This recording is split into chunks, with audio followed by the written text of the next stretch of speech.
Chapter 21 soil fertility and productivity. तो इसमें हम सॉइल फर्टिलिटी और प्रोडक्टिविटी के बारे में जानेंगे। सबसे पहले क्या है available nutrients analysis of soil. कौन कौन सा न्यूट्रिएंट्स अवेलेबल है, इसका एनालिसिस सॉइल में कैसे किया जाता है। तो एनालाइजिंग करने के लिए कोई भी न्यूट्रिशन को फर्स्ट न्यूट्रिएंट्स को एक्सट्रैक्ट किया जाता है रीएजेंट के द्वारा, जिसको एक्सट्रैक्टिंग रीएजेंट बोला जाता है। तो एक्सट्रैक्टिंग अवेलेबल नाइट्रोजन के लिए 0.25% ऑफ पोटेशियम पर मैग्नेट यूज किया जाता है। फॉस्फोरस को एक्सट्रैक्ट करने के लिए 0.5 एम सोडियम बाइकार्बोनेट यूज किया जाता है। पीएच इसमें 8.5 रहता है। पोटास के लिए 1 N neutral amino acetate use किया जाता है। तो एक्सट्रैक्ट करने के बाद न्यूट्रिशन को actual amount of available nutrition is determine किया जाता है कलरोमेट्रिक मेथड से।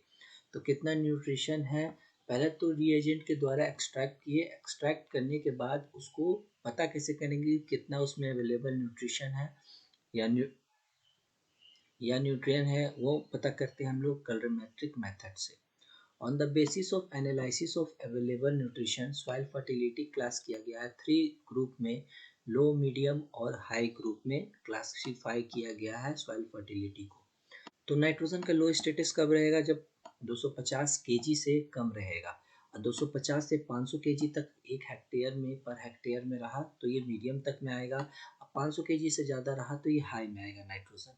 फॉस्फोरस के केस में होता है कि जब ये 20 से कम रहा तब, और 20 से 50 के अंदर में रहा तो ये मीडियम में आएगा, हाई में 50 से ज़्यादा रहा तो। पोटेशियम के केस में 125 केजी से कम में रहा, और मीडियम में कब आएगा, जब 125 से 300 केजी के अंदर में रहा तो मीडियम में आएगा पोटेशियम में, और 300 केजी से ज़्यादा रहा तो हाई स्टेटस रहेगा सॉइल में उसका।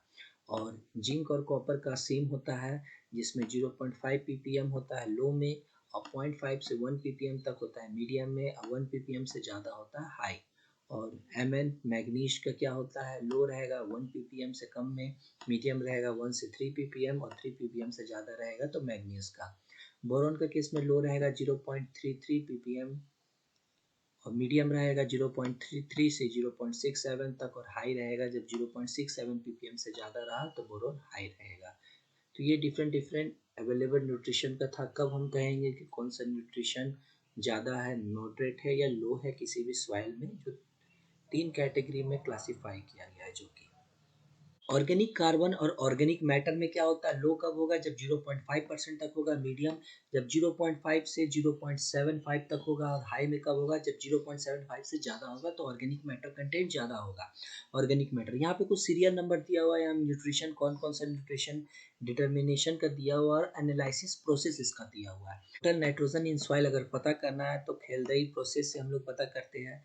अवेलेबल नाइट्रोजन कितना है ये पता करना है तो एल्कलीन परमानेंट मेथड से यूज़ करते हैं। फॉस्फोरस एसिड कंडीशन में पता करना है तो ब्रे नंबर 1 को प्रोसेस को यूज़ किया जाता है। फॉस्फोरस न्यूट्रल और एल्कली कंडीशन में ऑस्लेन मेथड को यूज़ किया जाता है। पोटेशियम और सोडियम को जानने के लिए फ्लेम फोटोमीटर का यूज़ किया जाता है। सल्फेट सल्फर में यूज़ करने के लिए टर्बीमेट्रिक मेथड को यूज़ किया जाता है। ऑर्गेनिक कार्बन जानने के लिए 3 मेथड है यहाँ पे, वाल्क and Black method, rapid oxidation process और मॉर्गन मेथड। ये 3 मेथड से ऑर्गेनिक कार्बन का पता किया जाता है। अवेलेबल पोटास कितना है ये पता चलता है क्रोमिक एसिड डाइजेशन मेथड से। फिर आता है क्रॉप लॉगिंग। क्रॉप लॉगिंग क्या होता है, तो ये डिफाइन किया गया है HF स्लेमेंट के द्वारा। तो ये क्रॉप लॉग ये क्या होता है, ये ग्राफिकल रिकॉर्ड होता है प्रोसेस ऑफ क्रॉप, मतलब क्या क्या प्रोसेस हो रहा है क्रॉप में, ये ग्राफिकल रिकॉर्ड होता है क्रॉप लॉग का, जिसमें जो कंटेंट्स करता है सीरीज ऑफ केमिकल और फिजिकल मेजरमेंट। बहुत सारा हम लोग केमिकल और फिजिकल मेजरमेंट करते हैं, और ये मेजरमेंट इंडिकेट करता है जनरल कंडीशन ऑफ प्लांट को, और सजेस्ट करता है क्या क्या चेंज हो सकता है मैनेजमेंट में, जो कि नेसेसरी है मैक्सिमम करने के लिए, ईल्ड करने के लिए, ईल्ड बढ़ाने के लिए क्या क्या चीज़ हम लोग मैनेजमेंट कर सकते हैं। जब हम लोग टेस्ट करते हैं बहुत सारे फिजिकल और केमिकल मेजरमेंट करते हैं, तो ये ग्राफिकल रिकॉर्ड होता है, एक रिकॉर्ड होता है जो कि बताता है स्टेटस प्लांट का, क्या कैसा स्टेटस है, न्यूट्रिशन उसका स्टेटस कैसा है, ये सब। क्रॉप लॉगिंग यूज किया गया था शुगर केन में फर्स्ट टाइम में हवाई में।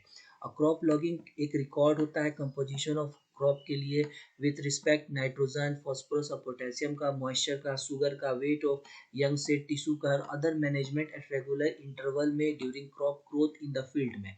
तो ये सब का रिकॉर्ड हम लोग इसमें रखते हैं, क्या प्रोसेस चल रहा है, उसका नॉलेज ऑफ न्यूट्रिशन स्टेटस के लिए। तो इसमें न्यूट्रिशन स्टेटस जानने के लिए ये सब रिकॉर्ड रखा जाता है, क्योंकि अगर न्यूट्रिशन स्टेटस पता रहेगा तो क्या उसका रिक्वायरमेंट हम लोग आराम से पता कर सकते हैं। तो फिर एडिशनल न्यूट्रिशन रिक्वायरमेंट जो है शुगर केन का क्रॉप को असेस किया जा सकता है, नेसेसरी एप्लीकेशन फर्टिलाइजर को दिया जा सकता है, सो इन केस विथ मॉइस्चर और इरिगेशन के केस में। तो इसको हम लोग न्यूट्रिशन स्टेटस पता करते हैं। तो ये होता है क्रॉप लॉगिंग, मतलब ये रिकॉर्ड रहता है न्यूट्रिशन स्टेटस कैसा है, इसमें सारा कुछ कैसा प्रोसेस चल रहा है क्रॉप में, ये इसका रिकॉर्ड रहता है, जो कि बहुत सारा हम लोग फिजिकल और केमिकल मेजरमेंट करके पता करते हैं, फिर उसको रिकॉर्ड को मेंटेन करते हैं। तो क्रॉप लॉगिंग यही होता है, जो कि डिफाइन किया गया था HF स्लीमेंट के द्वारा। Soil fertility and productivity. तो इसमें हम लोग सॉइल फर्टिलिटी और प्रोडक्टिविटी के बारे में जानेंगे। तो सॉइल फर्टिलिटी क्या होता है? ये इनहेरिटेंट कैपेसिटी ऑफ सॉइल रहता है, मतलब सॉइल किसी को प्लांट को दे सकता है कितना न्यूट्रिशन, ये उसका कैपेसिटी रहता है सॉइल का, to supply nutrition to the plant in adequate amount और इन सुटेबल प्रोपोर्शन। तो ये इनहेरिटेंट कैपेसिटी रहता है, मतलब कितना न्यूट्रिशन वो सप्लाई कर सकता है प्लांट को एडिक्वेट अमाउंट में, सुटेबल प्रोपोर्शन में, उसको उसको सॉइल फर्टिलिटी बोलते हैं। मतलब वो न्यूट्रिशन कितना अवेलेबल है जो इजिली सप्लाई कर सकता है प्लांट को, वो उसका सॉइल फर्टिलिटी बोलते हैं। सॉइल प्रोडक्टिविटी क्या होता है? ये कैपेसिटी ऑफ अ सॉइल रहता है कि कितना क्रॉप को प्रोड्यूस कर सके जब स्पेसिफिक सिस्टम ऑफ मैनेजमेंट को यूज किया जाए, और ये इसको एक्सप्रेस किया जाता है यील्ड के टर्म में। सिंपली ये क्या होता है? यील्ड होता है। सॉइल प्रोडक्टिविटी मतलब कितने प्रोडक्शन कर सकता है सॉइल का कैपेसिटी कितना है। All productive soil are fertile. तो जितने भी प्रोडक्टिव सॉइल है, जाहिर सा बात है कि एक फैक्टर उसमें फर्टाइल जरूर होता है, तभी तो वो न्यूट्रिशन देगा, तो प्लांट ग्रोन करेगा। तो all productive soil are fertile रहता है, बट और fertile soil need not be productive, क्योंकि हर फर्टाइल सॉइल प्रोडक्टिव नहीं हो सकता, क्योंकि सम अदर रीजन जैसे वाटर लॉगिंग हो गया, अल्कली हो गया, सलाइन हो गया, एडवर्स क्लाइमेटिक कंडीशन इफेक्ट करता है, जिसके कारण यील्ड इफेक्ट कर देता है। तो सॉइल फर्टिलिटी होने के बाद भी प्रोडक्शन नहीं हो पाता है। According to the modern uses के हिसाब से सॉइल फर्टिलिटी क्या होता है? ये कैपेसिटी ऑफ अ सॉइल रहता है to produce crop economical value का, एंड टू मेंटेन हेल्थ भी सॉइल का मेंटेन करना है, और विदाउट डिटोरिएशन, बिना नुकसान पहुंचाए हुए। मीन्स कि इसमें क्या हुआ कि प्रोडक्शन भी करना है और उसके हेल्थ को भी मेंटेन करना है सॉइल का, उसको नुकसान पहुंचाए बिना, तब उसको बोलेंगे सॉइल फर्टिलिटी। सॉइल फर्टिलिटी और प्रोडक्टिविटी का डिफरेंसेस क्या है? तो फर्टिलिटी क्या होता है? It is considered as index of available nutrition to the plant, मतलब कितने अवेलेबल न्यूट्रिशन प्लांट के लिए मौजूद है, उसको बोलते हैं सॉइल फर्टिलिटी। ये ब्रॉडर टर्म यूज किया जाता है क्रॉप यील्ड के लिए, ये होता है सॉइल प्रोडक्टिविटी। ये वन ऑफ द फैक्टर है क्रॉप प्रोडक्शन के लिए। अदर बहुत सारे फैक्टर है, जैसे वाटर रहा, सप्लाई चेन मैनेजमेंट रहा, ये सब अदर फैक्टर है। सॉइल फर्टिलिटी एक फैक्टर है जिसके कारण प्रोडक्शन होता है। ये इंटरेक्शन है सारे फैक्टर का, जब सारा फैक्टर अच्छे से वर्क करता है तब प्रोडक्टिविटी आता है। इसको लैब में एनालिसिस किया जा सकता है, ये फील्ड में ही पता चलता है कि कितना यील्ड आया, ये लैब में नहीं पता कर सकते कि कितना यील्ड आया है, पर्टिकुलर क्लाइमेटिक कंडीशन में पता किया जाता है। It is potential status of soil to produce crop, ये स्टेटस बताता है सॉइल का कि कितना ये क्रॉप प्रोड्यूस कर सकता है। ये रिजल्टेंट आता है फैक्टर का कि रिजल्ट इतना आया कि इतना प्रोड्यूस कर दिया। ये डिपेंड करता है फिजिकल, केमिकल और बायोलॉजिकल फैक्टर में सॉइल का। ये डिपेंड करता है लोकेशन, फर्टिलिटी और फिजिकल कंडीशन में। सॉइल फर्टिलिटी क्या होता है? Function of available nutrition to soil, ये फंक्शन करता है अवेलेबल न्यूट्रिशन कितना है सॉइल में, न्यूट्रिशन स्टेटस होता है सॉइल का सॉइल फर्टिलिटी। प्रोडक्टिविटी में सॉइल फर्टिलिटी होता है, मैनेजमेंट होता है, क्लाइमेट होता है, सब कुछ साथ देने के बाद होता है सॉइल प्रोडक्टिविटी। इनहेरिटेंट प्रॉपर्टी होता है, ये सप्लाई करता है क्योंकि ये प्लांट को। ये fertility of certain soil is same in all climate, her climate में फर्टिलिटी सेम रहता है कोई कोई सॉइल का, लेकिन प्रोडक्टिविटी हमेशा डिफर करता है, वेरिएशन रहता है क्लाइमेट और लोकेशन के हिसाब से। All fertile soil are not productive, all productive soil are certainly fertile. तो इसके बारे में पहले ही बात कर चुके हैं कि all productive soil are certainly fertile, हो सकता है नहीं भी हो सकता है, लेकिन सारा का सारा फर्टाइल सॉइल जरूर प्रोडक्टिव होता है। डाटा एंड गोम्स 1975 में ऑब्जर्व किया था, क्या ऑब्जर्व किया था कि जो नाइट्रोजन का इफिशियंसी है वो हाईएस्ट रहता है फर्स्ट राइस क्रॉप में, और फिर वो धीरे धीरे डिक्रीज होते जाता है जैसे जैसे राइस लगते जाता है। सक्सेसिव राइस क्रॉप में वो नाइट्रोजन का इफिशियंसी डिक्रीज होता है, लेकिन पोटेशियम के केस में ये उल्टा होता है, ये इंक्रीज करता है शार्पली ओवर द ईयर, जैसे जैसे साल बीतते जाता है इंक्रीज कर जाता है, specially during the dry season के समय ये ज़्यादा बढ़ता है। FAO रिकमेंडेड किया है फॉलोइंग प्रैक्टिस को, जो कि एडॉप्शन इन इंडिया, इंडिया के लिए कुछ कुछ प्रैक्टिस को रिकमेंडेड किया गया है। कैसे कैसे? इन इरिगेटेड राइस बेस्ड सिस्टम, मतलब राइस लगा रहे फिर वीट लगा रहे, इरिगेशन देखिए वैसा सिस्टम में नाइट्रोजन जो है दोनों क्रॉप को दिया जाता है, लेकिन जो फॉस्फोरस है खाली वीट को दिया जाता है, पोटेशियम जिंक खाली राइस को दिया जाए। तो ऐसा प्रोसेस करके अच्छा से हम लोग कर सकते हैं, जो FAO के बारे में रिकमेंडेड किया गया है।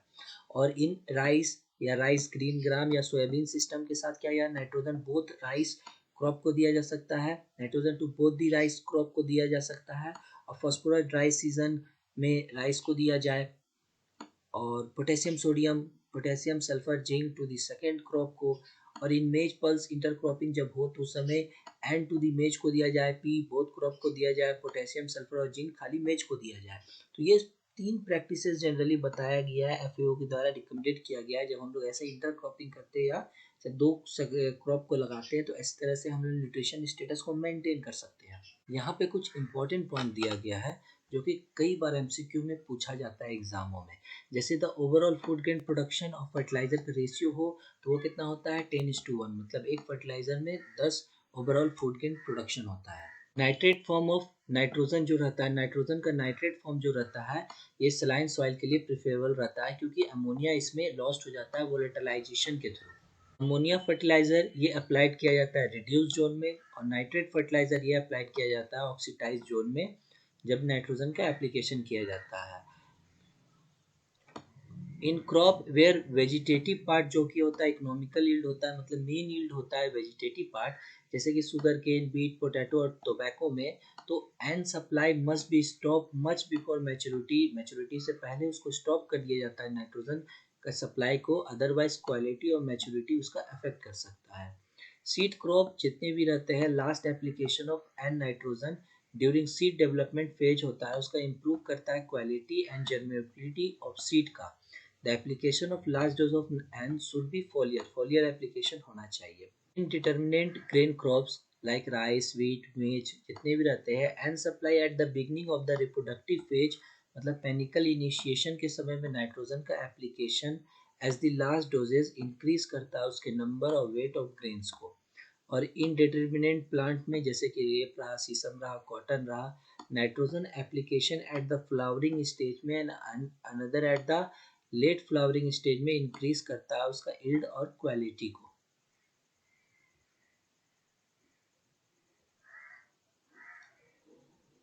If there is a luxuriant consumption of nitrogen, nitrogen का लग्जेरियस कंजप्शन होता है, अ ग्रोथ ऑफ मॉडिफायर से सायोसेल में be applied to enhance reproductive growth और यील्ड, उसके इनहेंस करने के लिए सायोसोल को यूज किया जाता है।